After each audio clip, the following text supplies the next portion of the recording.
What up guys, Ajax, AJ in 4K, back with another art explanation video, and I did want to say before we get started, if you're interested in the show One Piece at all, this does contain spoilers up until this year, so click away as much as I would love for you to watch this video. And so let's get into it. I'm going to explain the reasoning I made this, not just for a friend, but I had kind of reasons that I wanted it to be One Piece and have these inspirations. And then I'm going to explain the process that I used to do it all. There's a lot of layers here and I really want to show them off.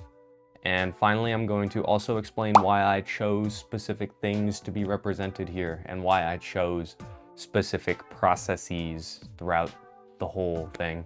So I hope you guys enjoy the video. If you do, please leave a like. Check me out on Instagram maybe, that's where I'm posting my art. Subscribe, that would be awesome as well. And let's get right into it. All right, to start off the purpose of this piece, my friend that I made this for is the one that actually introduced me to anime. I love One Piece, Naruto, Hunter x Hunter, all that. And I wanted to make this piece for him once I saw the world of One Piece. It's a beautiful world, a lot of colors, very vivid, a lot of variety, and I wanted to see it done in my own style. The same friend that introduced me to One Piece and anime as a whole also is a big fan of Jean-Michel Basquiat, my favorite artist and one of my biggest inspirations, and so I thought that this piece would be a perfect gift for him. And now that you got the purpose of this piece, we're gonna move on to the process.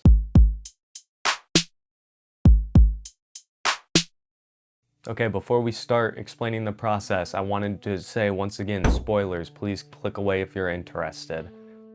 This piece took a very long time. I started it 2 years ago, and it shouldn't have taken me that long. I didn't really apply myself, wasn't really trying the entirety of that time, and I learned a lot throughout it.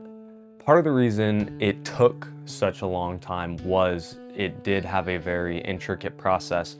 I started with choosing manga pages. If you don't know what manga are, they're like comic books, but Japanese. And a lot of shows like Naruto and One Piece have manga that is the basis of their story.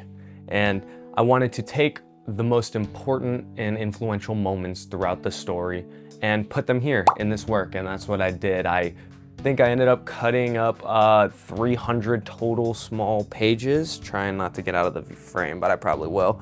And you can even see them up here on the side. They kind of get covered in the painting, but you can see the story and some of the very important moments over here. I wanted it to show through a little bit more, but on the actual painting itself, it more just adds a texture like a jigsaw puzzle. You can run your hand along it and see where the different manga panels, pages connect. Right after I covered this entire thing in those manga pages, I also applied wanted posters similar to these. And if you haven't seen One Piece, they have a crew of main characters, easy to explain, they're pirates, and they have bounty posters, and so that's not those ones. Those are different posters, I will explain later. But I used the wanted posters for the Straw Hat crew represented right here. I used those wanted posters as well throughout the back.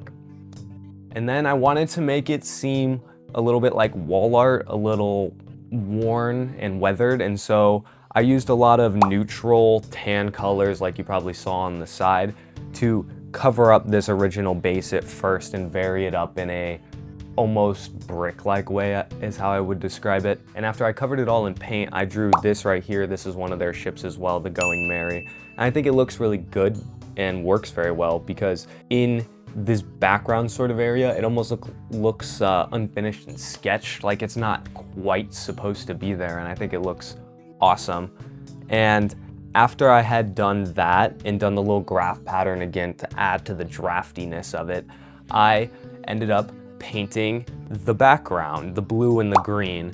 And I kind of just took random colors of blue and green, and up here orange, purple, and yellow as well for like a sunset effect. I just scraped it, poured it on there, scraped it across, added some water to make it a little bit more see-through, hopefully in some places, even though it didn't really work. I kind of added little details like this ocean line and the ocean bottom with all the life and everything. In the background, there's some clouds you can see, and there's also the little bird guy. I can't remember his name, the news guy, but he's in there.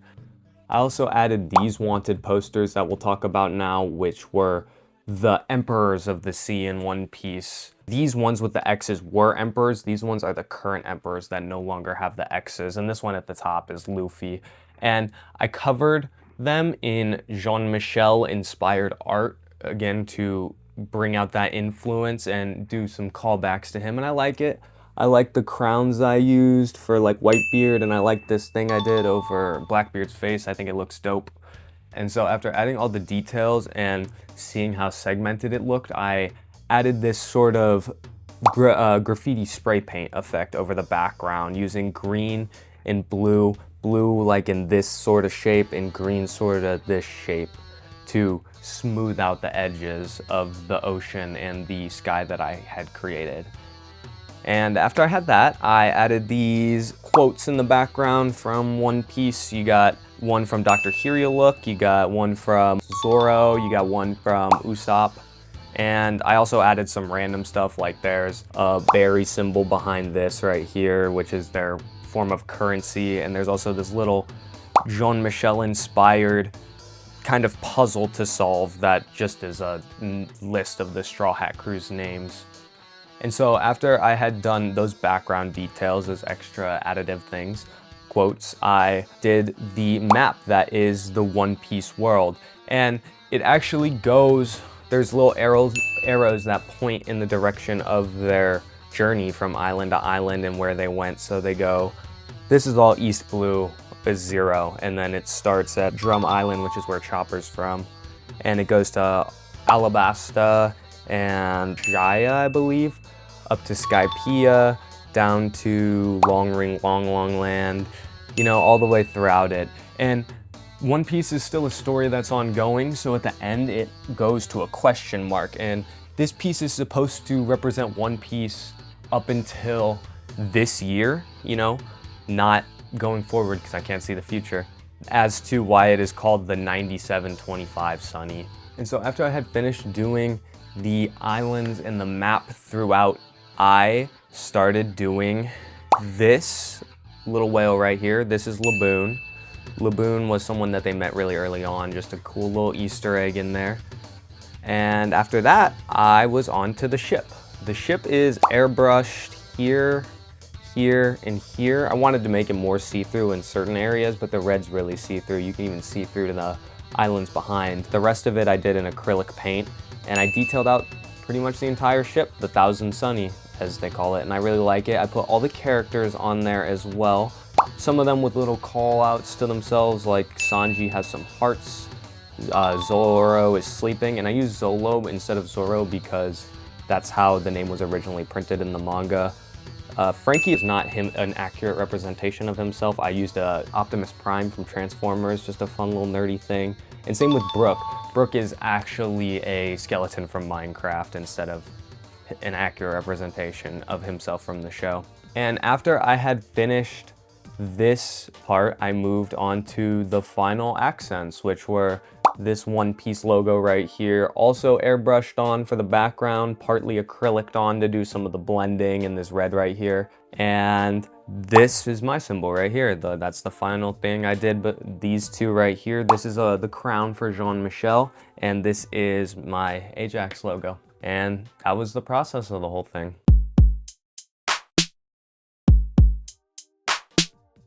And so now that I've explained why I made this piece and the process behind it all, I'm going to talk about why I chose certain things.